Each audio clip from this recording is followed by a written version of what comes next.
जय हिंद दोस्तों, एलआईसी की तरफ से जो है आपका एडीओ अर्थात अप्रेंटिस डेवलपमेंट ऑफिसर के कुछ पदों पे जो है वैकेंसी निकाला गया है। उसका नोटिफिकेशन आ गया है। अब ये अप्लाई डेट, एप्लीकेशन डेट के बारे में नहीं बताया गया है। इस नोटिफिकेशन में आपको एप्लीकेशन डेट को छोड़ के बाकी सभी जो डिटेल्स वो आ गया है। फी के बारे में बताया गया है, सिलेबस के बारे में बताया गया है, एलिजिबिलिटी क्राइटेरिया के बारे में बताया गया है। टोटल चीज को जो है बताया गया है, सिर्फ और सिर्फ आपको एप्लीकेशन डेट को छोड़ के।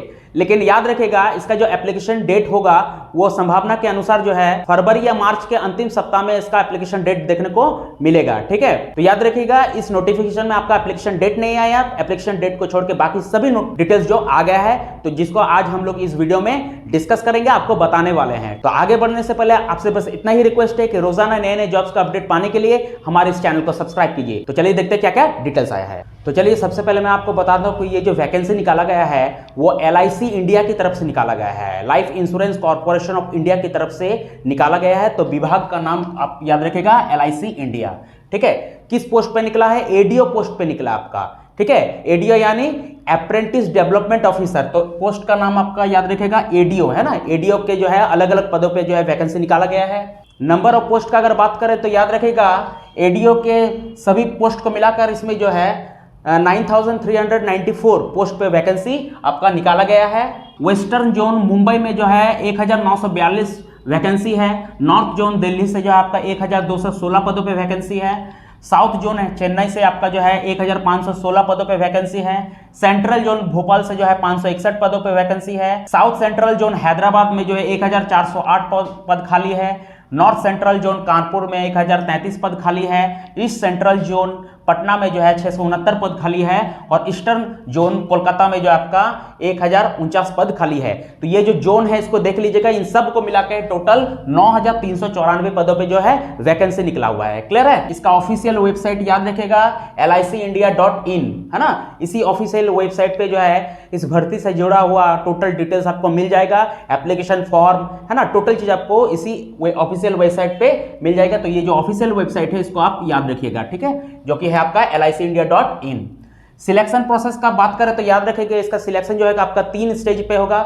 सबसे पहले आपका प्रीलिम्स होगा, उसके बाद जो आपका मेंस होगा और फिर आपका इंटरव्यू होगा। ठीक है, आपको हर एक स्टेज को क्लियर करना पड़ेगा। सबसे पहले अगर आप प्रीलिम्स क्लियर कीजिएगा तो फिर आपको जो है मेंस में बैठने के लिए मिलेगा। और फिर मेंस जब क्लियर कीजिएगा उसके बाद आपका इंटरव्यू होगा। ठीक है, और ये तीनों स्टेज क्लियर करने के बाद जो है आपका मेडिकल टेस्ट होगा और आपका डॉक्यूमेंट्स वेरिफिकेशन होगा और देन आपका जो है मेरिट लिस्ट बनेगा और सिलेक्शन होगा। ठीक है, चलिए एप्लीकेशन मोड का बात करें तो याद रखिएगा ये जो है ऑनलाइन मोड पे भरा जाएगा है ना, ये ऑफलाइन मोड का एप्लीकेशन नहीं है।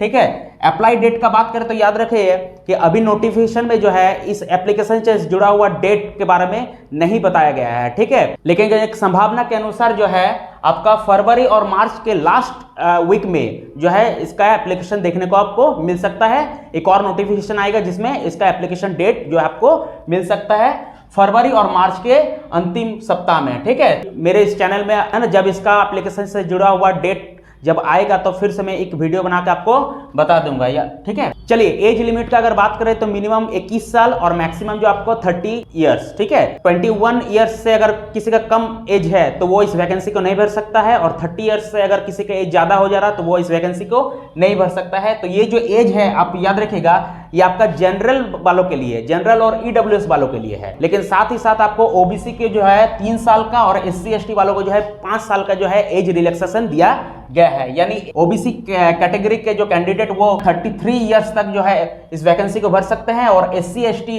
कैटेगरी के कैंडिडेट जो इसको 35 इयर्स तक वैकेंसी को भर सकते हैं।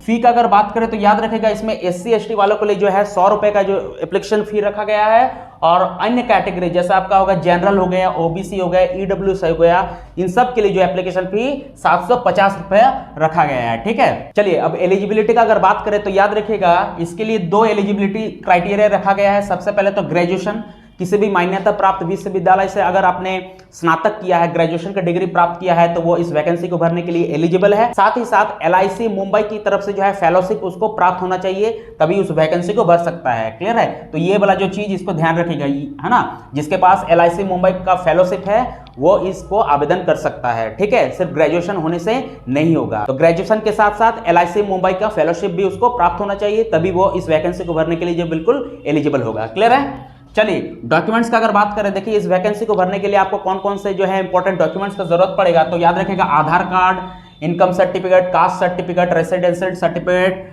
10-12 का मार्कशीट का जरूरत पड़ेगा, मोबाइल नंबर का जरूरत पड़ेगा और फोटो और सिग्नेचर का जरूरत पड़ेगा आपको। ठीक है, अब चलिए अब प्रीलिम्स जो एग्जाम होगा उसका एग्जाम पैटर्न को देख लेते हैं, क्या क्या सिलेबस रहेगा।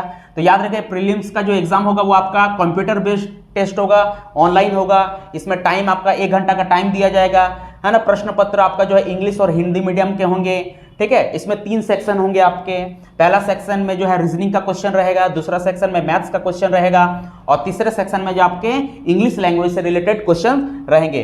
टोटल 100 क्वेश्चन होंगे, है ना। फुल मार्क्स 70 होगा।